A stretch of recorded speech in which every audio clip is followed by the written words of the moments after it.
Dieu nous demande de nous sanctifier, de nous séparer d'avec de telles personnes. Au verset 17, sortez du milieu d'eux et séparez-vous, dit le Seigneur. Ne touchez pas à ce qui est impur et je vous accueillerai. Je serai pour vous un père et vous serez pour moi des fils et des filles, dit le Seigneur Tout-Puissant. Ayons donc de telles promesses, bien-aimés, purifions-nous de toute souillure de la chair et de l'esprit, en achevant notre sanctification dans la crainte de Dieu. On se sépare de la pornographie de l'Internet, ou des films érotiques, ou des magazines impurs. On garde son cœur, on garde ses pensées.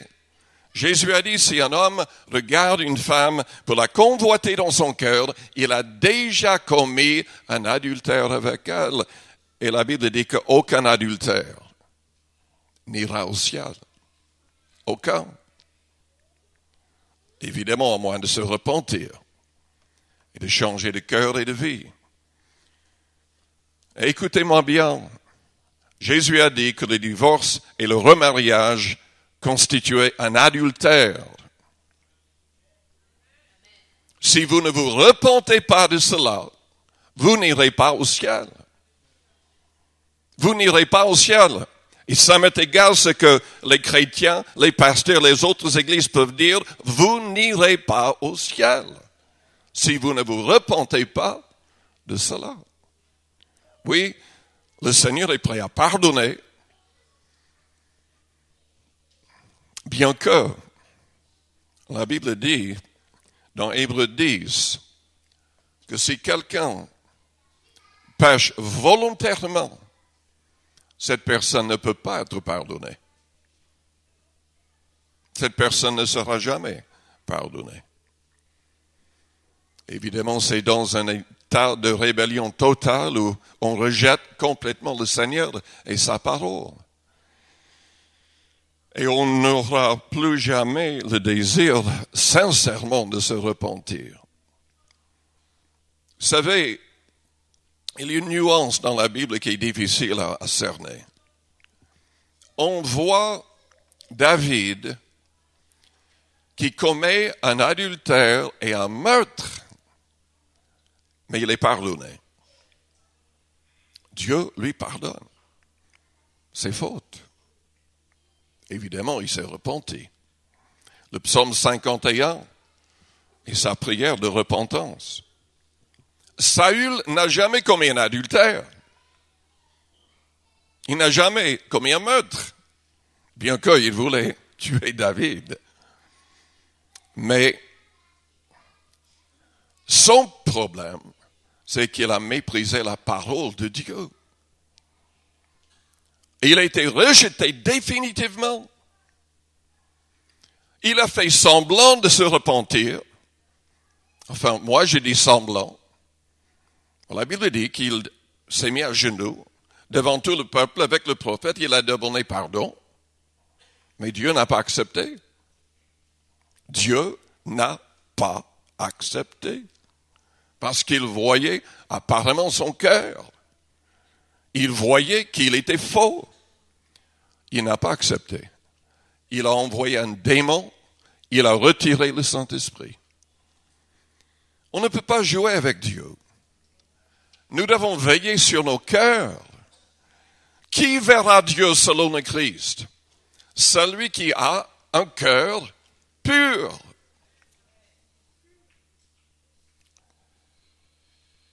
Nous devons veiller sur nos paroles. Les gens du monde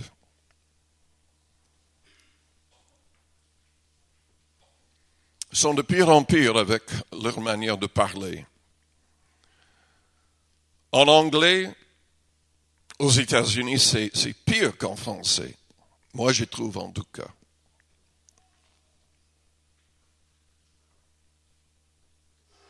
Ils utilisent le nom du Seigneur en vain continuellement. Des blasphèmes de toutes sortes. Et c'est de pire en pire.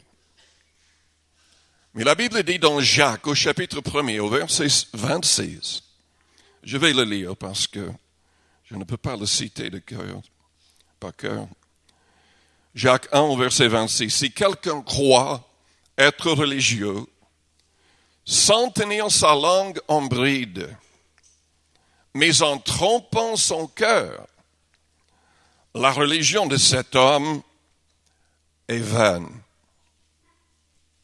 En d'autres termes, une personne qui ne contrôle pas sa langue n'ira pas au ciel. Sa religion ne le sauvera pas. La religion pure et sans tache devant Dieu notre Père consiste à visiter les orphelins et les veuves dans leurs afflictions et à se préserver des souillures du monde. Est-ce que vous aidez les autres?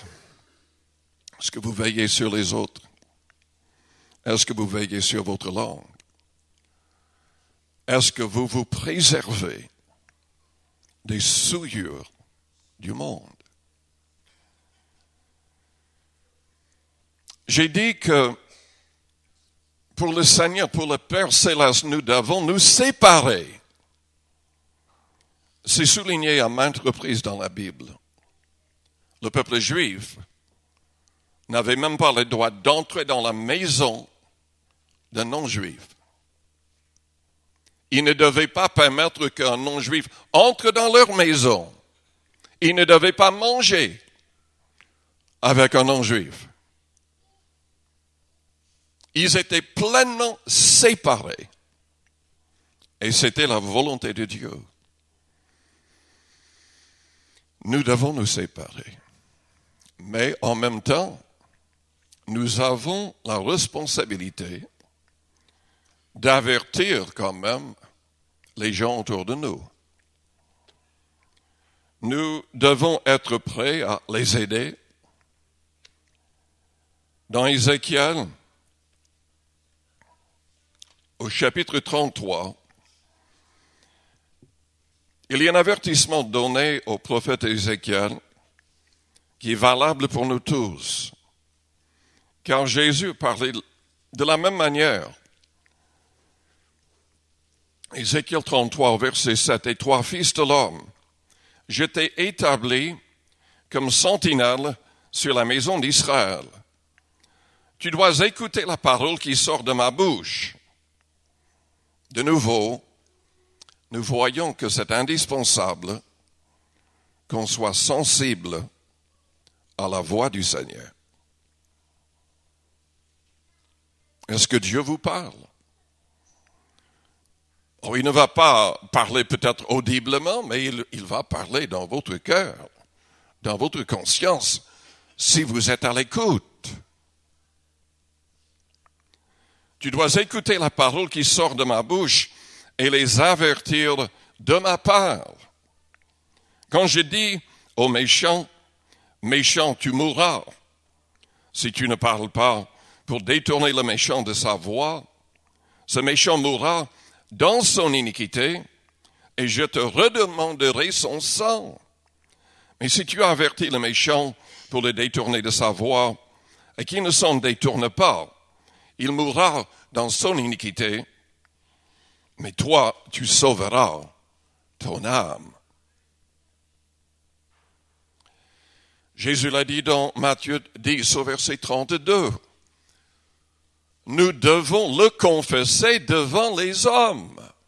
Nous ne pouvons pas rester dans le silence. Et dans Jean 15, il a dit qu'il nous avait choisis pour qu'on aille et qu'on porte beaucoup de fruits. Tournez-vous à la personne à côté de vous pour le réveiller en lui disant, Dieu désire que vous portiez beaucoup de fruits.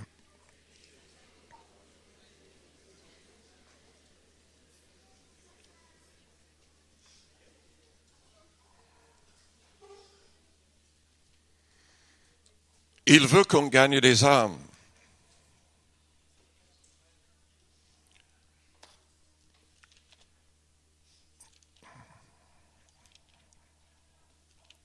si vous ne le faites pas, écoutez-moi bien, si vous ne le faites pas, si vous ne cherchez pas les âmes, vous allez souffrir.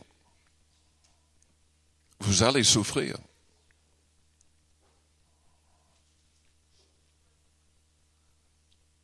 Vous risquez carrément de perdre votre salut si vous ne le faites pas. C'est exactement ce que le Christ a dit dans Jean 15. Même les personnes qui sont en train de gagner un peu de fruits vont souffrir s'ils ne se donnent pas pleinement. Parce que Jésus a dit, tout sarment qui est en moi et qui ne porte pas de fruits, il le retranche. Et tout sarment qui porte du fruit, il l'émonde afin qu'il porte encore plus de fruits.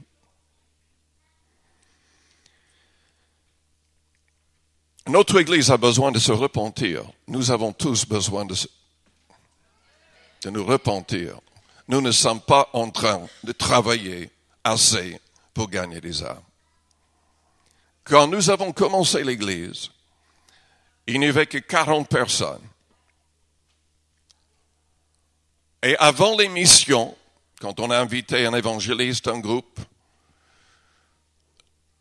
ces 40 personnes arrivaient à distribuer 200 000 invitations avant ou pendant la mission.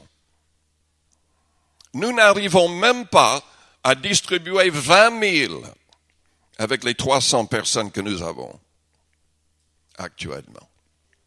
Il y avait des époques où chaque mois, on distribuait 100 000 invitations. Chaque mois. Et évidemment, à chaque réunion, il y avait plein de personnes nouvelles qui se convertissaient. Nous avons besoin de nous repentir et de changer notre manière de nous conduire. Nous avons des invitations maintenant.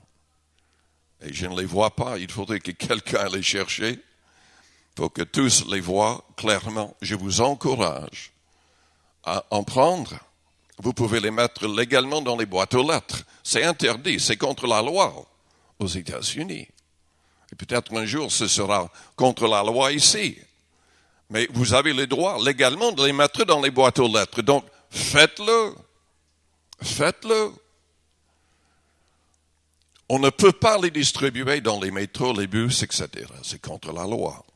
On ne peut pas les coller n'importe où. On peut être traîné en justice, mais vous pouvez les donner n'importe où. N'importe où, si vous le faites discrètement, il y a des endroits où vous ne serez pas inquiétés de toutes les manières. Nous devons porter du fruit. Nous devons porter du fruit. À quoi ça sert l'Église si on ne gagne pas des âmes? Si on n'est pas conduit par le Seigneur auprès des âmes? Nous aurons du sang sur nos mains au jour du jugement. Rien d'autre.